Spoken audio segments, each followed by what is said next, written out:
धर्मदेशामध्ये काय परिस्थिती आहे जगामध्ये, किंवा 1 एप्रिलला RBI या आपल्या रिझर्व्ह बँकेची कशी स्थापना झाली याबद्दल सविस्तर अशी माहिती देऊन चांगलं मनोगत व्यक्त केलं। तारळी भागातून, निवडी गावातून तुम्ही इथं येऊन चांगल्या पद्धतीने इथं मनोगत व्यक्त केलं, त्याबद्दल आपल्या मंडळाच्या वतीनं खूप खूप स्वागत।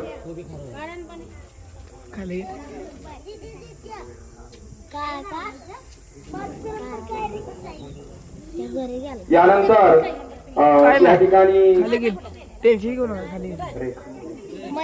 अध्यक्ष सातारा जिल्हा संघटना या संघटनांच्या वतीनं इथं बरेचसे आपले इथं पोलीस मित्र आलेले आहेत, तेव्हा माननीय रेखा मोरे ताई अध्यक्ष हे मनोगत व्यक्त करतील, त्यांनी ते करावं अशी मी विनंती करतो।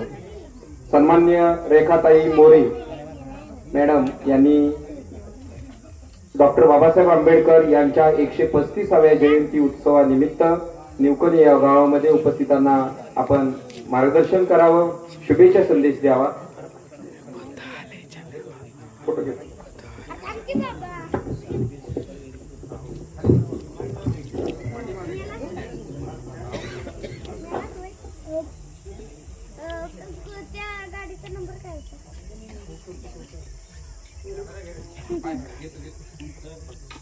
मी पहिला सगळ्यांना मनापासून सगळ्यांना अभिनंदन करते, धन्यवाद करते की आम्हाला मित्र संघटनेच्या लोकांना तुम्ही इथं बोलवलं, तर मनापासून आभारी आहे तुमच्या सगळ्यांचे मी।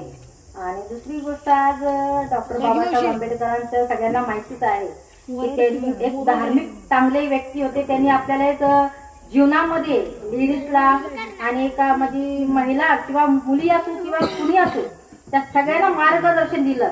आणि एक वेळ अशी होती की आपल्या जातीला कोण विसरत नव्हतं, आपल्या जातीला तुच्छ मानायचे नाही का लोक, म्हणजे मोठी लोक आपल्या लोकांना पाणी असं वंदळीत प्यायला द्यायचे की नाही बाबा तुम्ही खालच्या जातीचे जरा वर्ण पाणी घ्या। पण डॉक्टर बाबासाहेब आंबेडकरांनी आपल्यासाठी एवढं सगळं केलंय की त्याचं जेवढं आपण बोलू तेवढं कमीच आहे, म्हणजे त्यांच्या समोर आपण एक शून्य आहे, मी तर शून्य आहे त्यांच्या समोर। आणि मी स्वतःला हा समजते विषय की बाबा मी पण एक खालच्या जातीचीच आहे, सांबाराचीच आहे, पण आज मला एक बाबासाहेब आंबेडकरांमुळे आज मला एक महत्व कळलं।